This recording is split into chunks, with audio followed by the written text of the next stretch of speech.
5 আগস্টের পর থেকে বাংলাদেশিদের জন্য ভিসা সেবা সীমিত করে ভারত। পর্যটক ভিসা পুরোপুরি বন্ধ, খুব জরুরি না হলে মেলে না মেডিকেল ভিসাও। ভারতের ভিসা জটিলতা কাটার কোনো ইঙ্গিতও দেখা যাচ্ছে না। এমন অবস্থায় ভারত নির্ভর বাংলাদেশি রোগীদের উন্নত চিকিৎসার জন্য চীনের সহায়তা চায় অন্তর্বর্তী সরকার।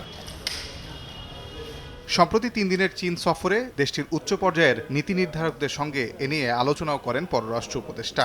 ঢাকায় ফিরে তিনি জানান, চিকিৎসার জন্য ভারতের চেন্নাই ব্যাঙ্গালোরের পরিবর্তে চীনের কুনমিং শহরকে বিকল্প হিসেবে ভাবছে সরকার। ডেপুটি গভর্নর উনি এসেছিলেন এবং ওখানে কথাবার্তা হয়েছে, তারা এই ব্যাপারে 2-3টি হসপিটালকে আইডেন্টিফাই করেছে।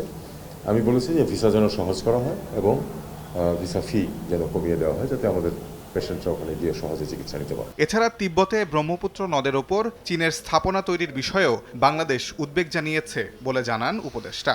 আমরা খুব উদ্বেগ প্রকাশ করেছি এবং আমরা বলেছি আরেকটি কথা, যে আপনারা এটা নিয়ে যেসব স্টাডি করছেন সেই স্টাডিগুলি আমাদের সাথে শেয়ার করুন। তারা অ্যাসিওর করেছেন যে এখানে কোনো কনজাম্পটিভ ইউটিলাইজেশন অফ ওয়াটার নেই, কাজেই কোনো লক্ষণীয় কোনো পানি ফ্লো কমবে না। ঢাকা বেজিং পররাষ্ট্রমন্ত্রী পর্যায়ের বৈঠকে ঋণ নিয়ে ইতিবাচক আলোচনা হয়েছে বলেও জানান উপদেষ্টা। বলেন, ঋণ পরিশোধের সময়সীমা 20 থেকে বাড়িয়ে 30 বছর করার বিষয়ে আশ্বাস দেওয়া হয়েছে। তাজওয়ার মাহমিদ, সময় সংবাদ, ঢাকা।